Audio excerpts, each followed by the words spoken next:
แม่ขวัญกับแม่น้องนี่เป็นหมู่กันเนาะโดยอ๋อก็เลยลูกกับลูกกับ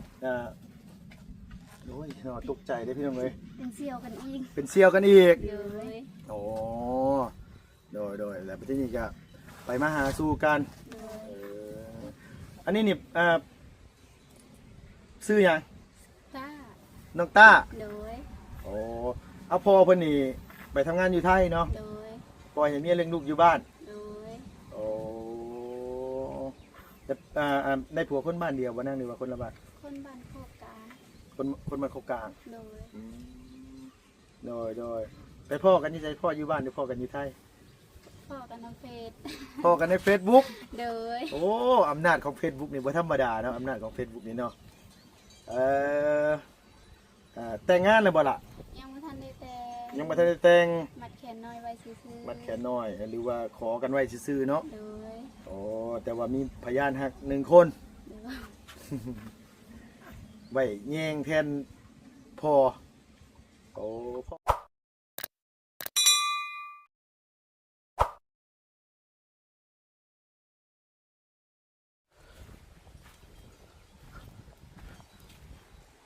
คือเงียบแท้เด้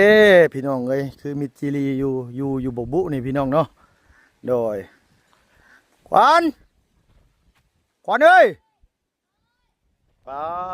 อยู่พี่น้องเอ้ยเนาะนึกว่า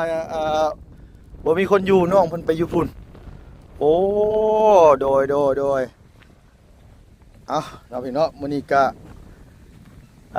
มีโอกาสพี่น้องเอ้ยแวะเวียนมาทางบ้านหน้าคำใต้เนาะพี่เนาะเมือง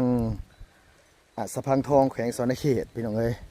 แวะเวียนมาเยี่ยมมายามทางน้องขวัญลุงกับบ่ได้มามื้อวานนี่พี่น้องเพราะว่าทั้งนี้ทั้งนั้นก็คือเบาลีเรา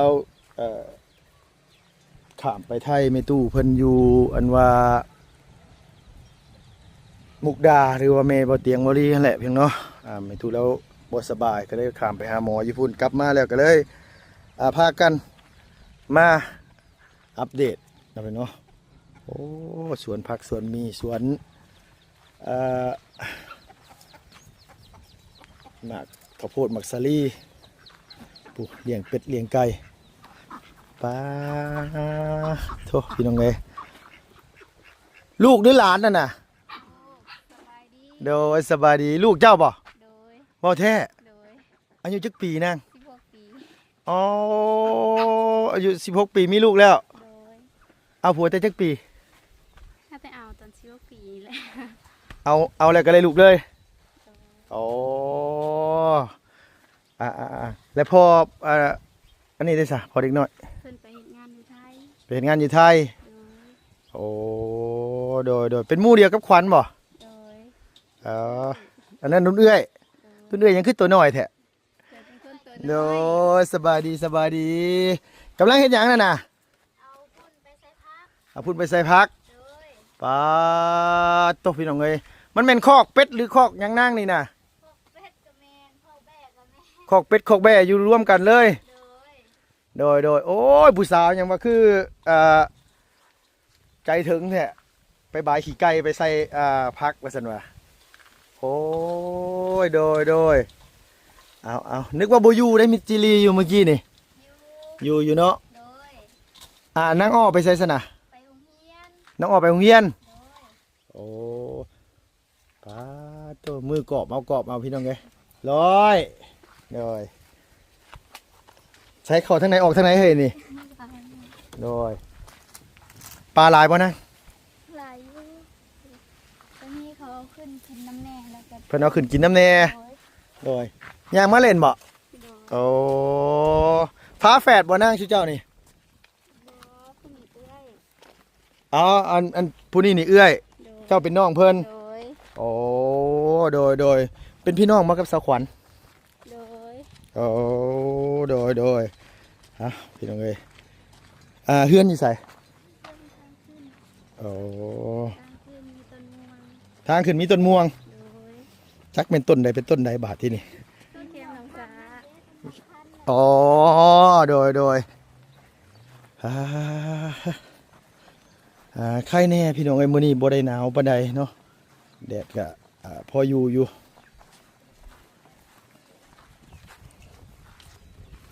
โอ้ยนั่งถ่ายอยู่นี่เด้อพาเด็กน้อยนั่งถ่ายอยู่หั่น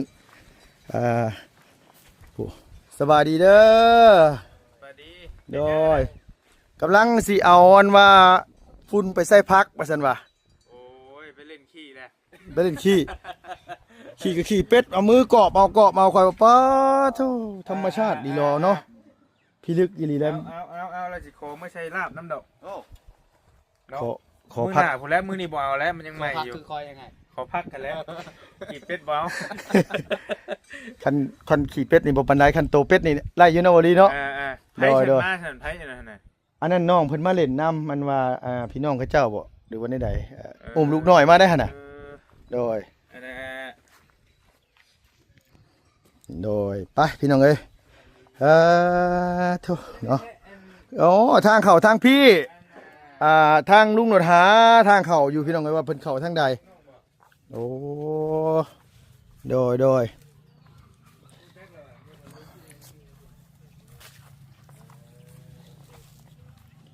ยโอ้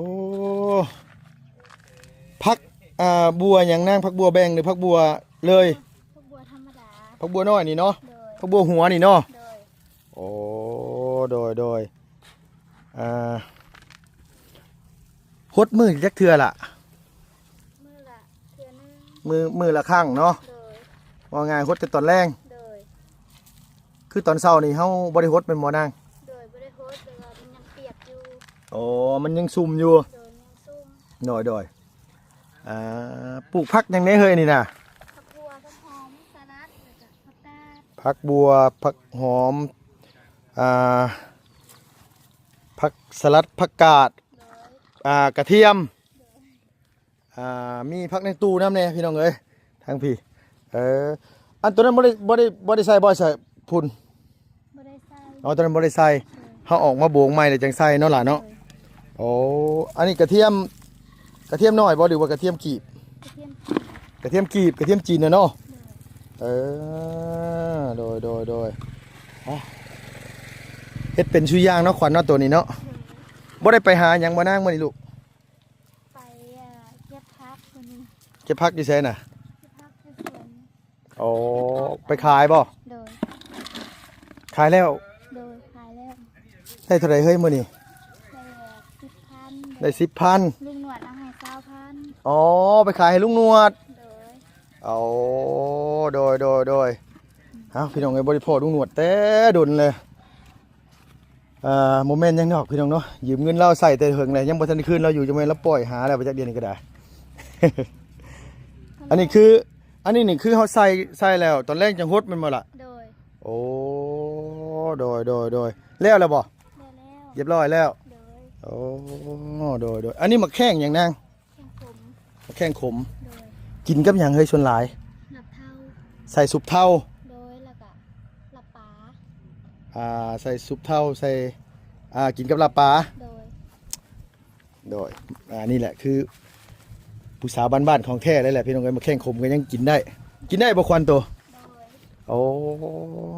โดยมีผู้ใดในนางมาเยี่ยมมื้อนี้ล่ะมีแม่บุญแล้วก็ลุงนวดแล้วก็เบาไส้เราผัดไส้โอ้โดย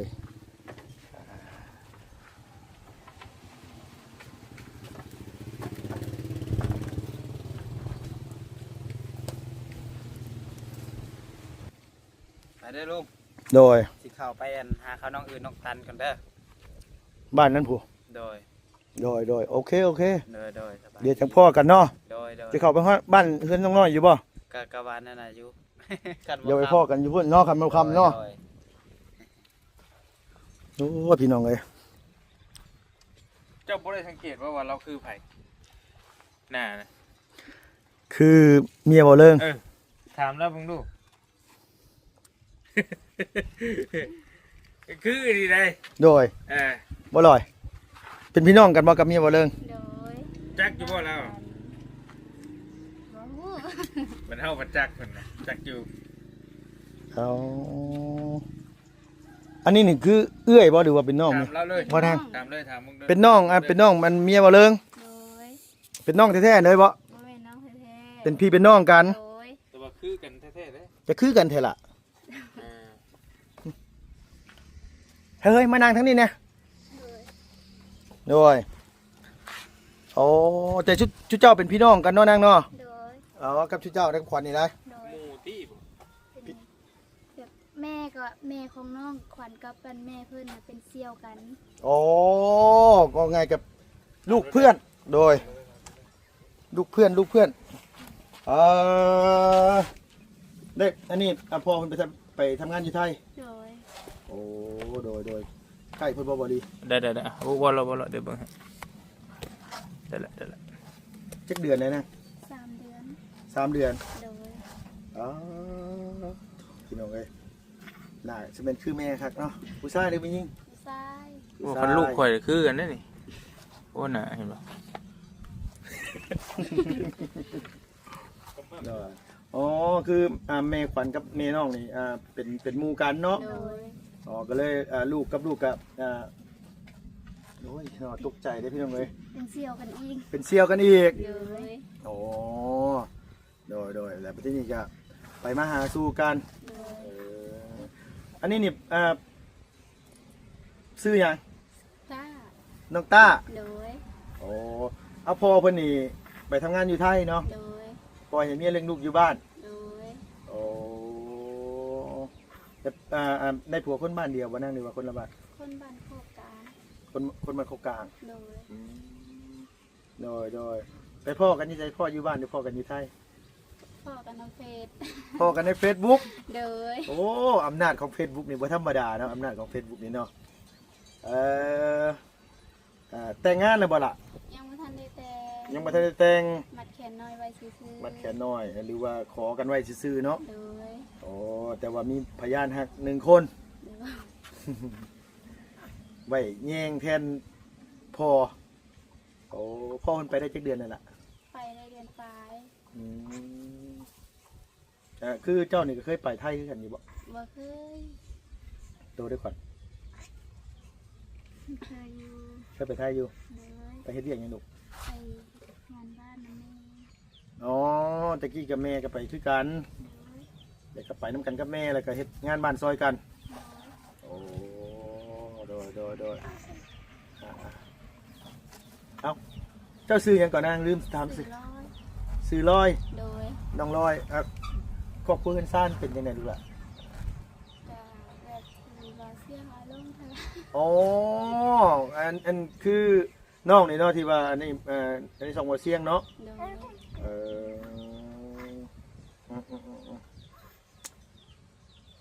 ออบ่ได้คิดจะไปทำงานที่ไทยน้ำผัวบ่ ก็คิดอยู่แต่บ่มีใครเลี้ยงลูก คันเอาไปน้ำได้ดิ เพิ่นยังน้อย เพิ่นยังน้อยอยู่ โดย โอ้คันเอาไปน้ำนี่ทำนี่ก็ต้องเฮ็ดพาสปอร์ตติดแม่อีกได้อนี่พี่น้องเอ้ยมันยุ่งยากหลายอย่างนะเนี่ยแม่นคือน้องเพิ่นว่าหั่นแหละถ้าพ่อเฒ่าแม่ได้สับว่าเพิ่นบ่เลี้ยงให้บ่ แม่บ่มี แม่บ่มี แล้ว มีแต่พ่อ โดยพ่อ มีพี่น้องจักคนล่ะ มีพี่น้อง5 คน เจ้าเป็นลูกคนที่เท่าไหร่ ที่สอง ที่สองมีน้องอีก3 โดย โอ้อันนี้นี่คือลูกกก โดย โอ้มีแฟนยังนาง ยังบ่มีเพิ่นเป็นใบเพิ่นปากไว้ อ๋อคอยว่าอยู่พี่น้องเอ้ยลุงว่าอยู่คือนิ่งแท้ที่ไหนแล้วพิการเนาะทางสื่อสารพี่น้องเอ้ยหรือว่าเราปากกึกกันแหละเนาะแม่ตัวเห็นอยู่บ่ให้ชุมลุงมาถ่ายตัว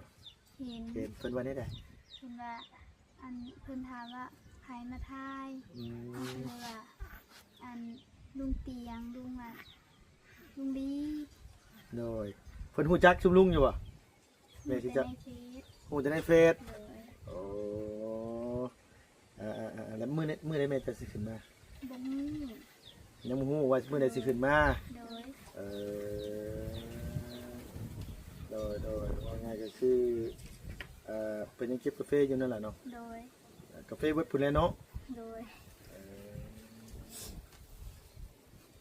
คือหูแท้เฮ้ยถูกเจ้าเลยหูอีหลีลอยเป็นหูคักพี่น้องเอ้ยเลย โอ้ยให้เป็นน้ำเขาอยู่บ่อันนี้มึงเนี่ยจำแน่นเลย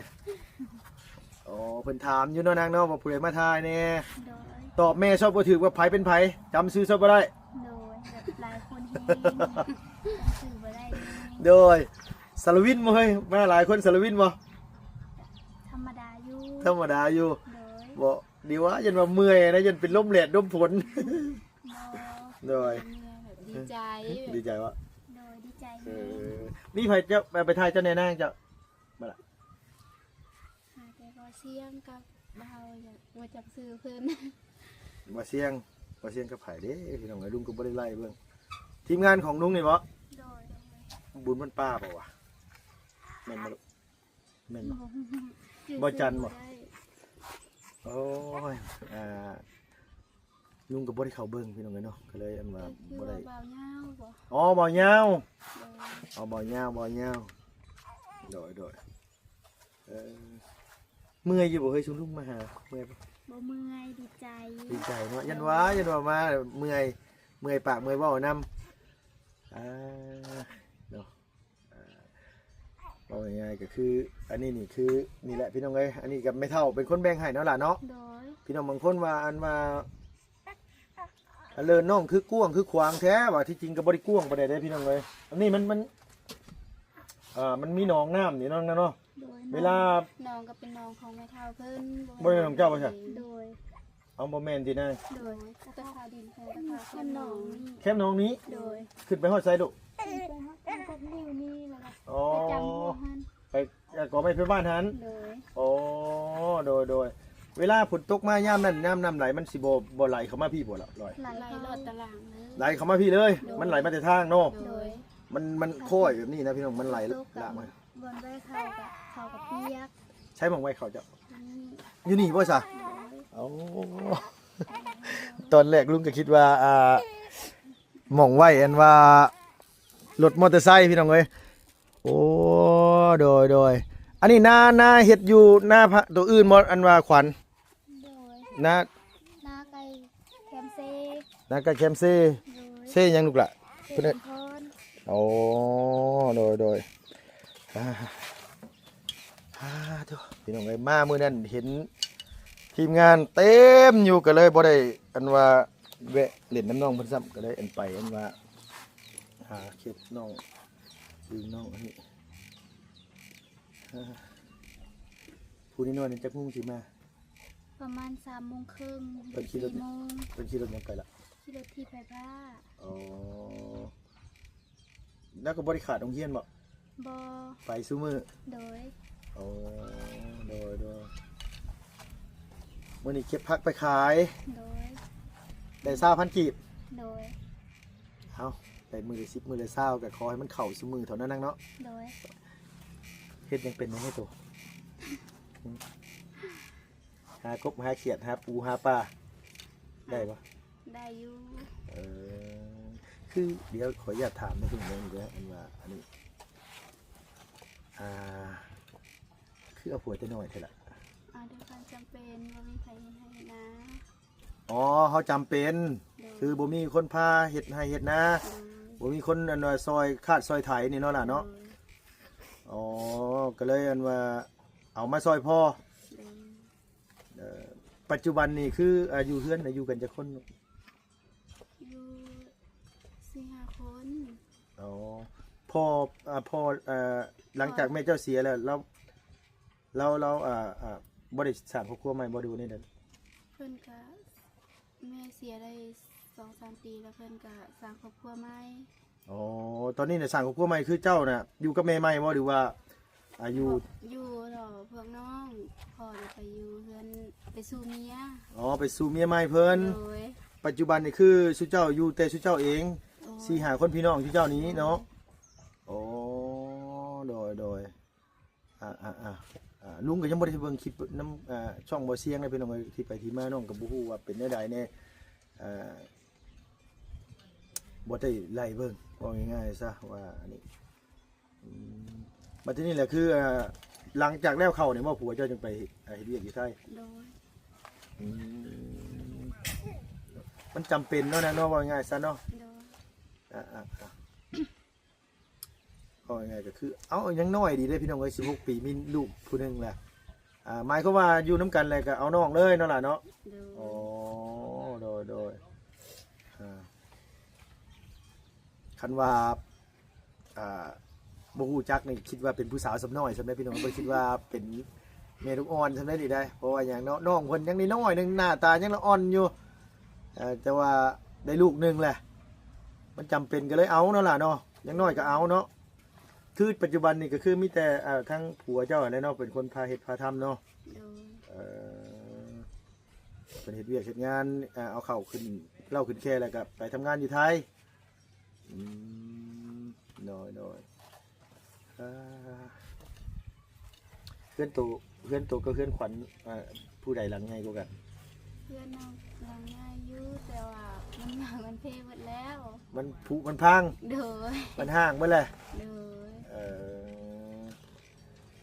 พากระแตะกระมุนหมดแล้ว โดย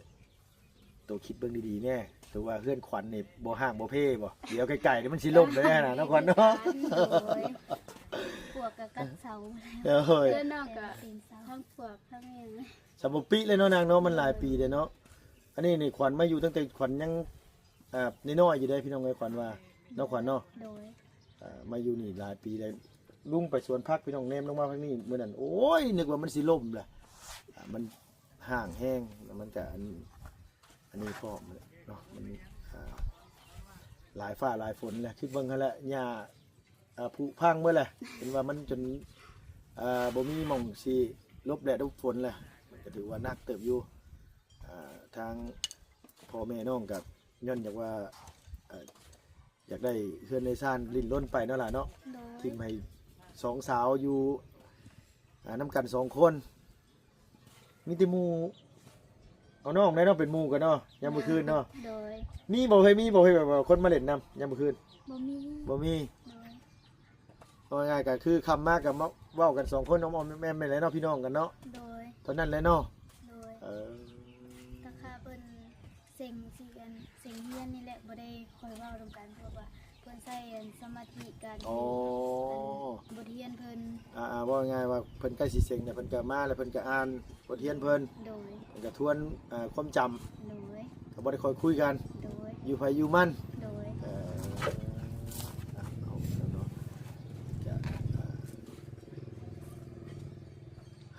จักสิว่าได้ถ่ายพี่น้องไปเนาะอยากให้น้องได้อยู่เด้อพี่น้องเว้นน้อยๆก็ตั้งเสาเทคานนี่ก็ยังดีอยู่ได้พี่น้องเนาะแต่ว่าคือว่าหั่นแหละซุมื้อนี้ก็เศรษฐกิจแต่ละประเทศแต่ละหม่องแต่ละบอนมันบ่อยู่โตเอาง่ายๆไผก็ลำบากคือกันนะพี่น้องมันก็เลยแบบพี่ยังเพิ่นก็พิจารณาเบิ่งอยู่พี่น้องเนาะหัวอยู่บ่ขวัญเวลาฝนตกนะ หัว หัวบ่ โดยโดนนี่ให้หัวแหง ตัวนี้บ่มองจะนอนนี่บ่ โดย แนวมันแหละนั่นน่ะ น้อย ข้าวกับเปียก กินบ่ให้ขนม โดย กินเนาะ โอ้ยเดี๋ยวไปเอาขนมมาให้น้องก่อนอันพี่น้องกันว่าอีหล่าเพิ่นให้หมู่มาเล่นน้ำลุงก็บ่ได้ไล่เบิ่งซะว่าคิดมันว่าน้องผู้แม่ลูกอ่อนน่ะเพิ่นเป็นแนวใดแน่เจ้าเลยเบิ่งคลิปเบาลี่อันเบาเชียงอยู่บ่เบาลี่ พูดน้อยนี่บ่ น้อย เบิ่งคร่าวๆแล้วเบิ่งบ่ได้จบ เออ เบิ่งบ่พอ10 นาที ยังบ่ทันฮู้เรื่องราวทำนะ โดยจักสิถามเนาะแบบใดลุงก็เป็นคนถาม เลยยังก็อยู่ โดยเจ้าถามเลยเจ้าน่ะ โดยเอาพี่น้องเอ้ยเนาะมีแต่ว่าเอาขนมให้น้องก่อนพี่น้องเอ้ยพอดีว่าลุงกะซื้อข้าวซื้อของมาตอนแรกว่าสิมาถวายอันเนี้ยอยู่วัดบ้านนาแพะโอ้โหเอาเพพกในอยเฮ้ย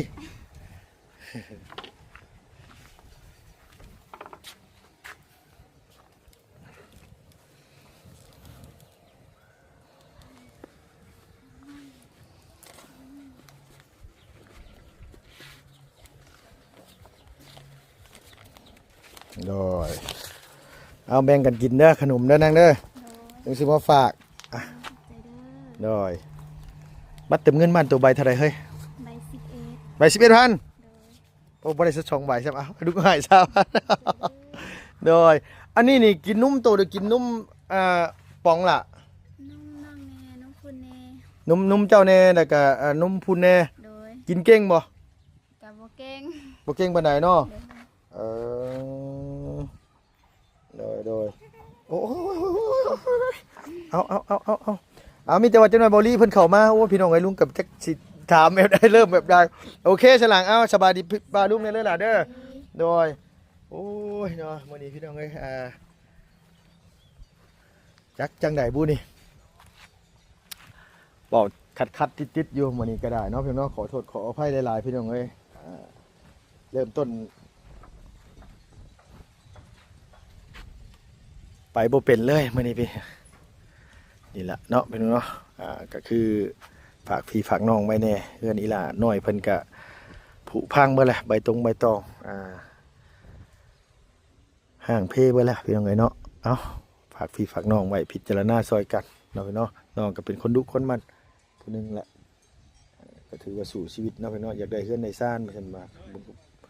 ฝากแน่เนาะบุญขอบคุณนี่แหละพี่น้องอยู่ดีมีแห้งอย่าเจ็บอย่าจนลำรวยสุขภาพพระนามัยแข็งแรงอายุมันขวัญยืนนะเพื่อนเด้อบ๊ายบายสบายดี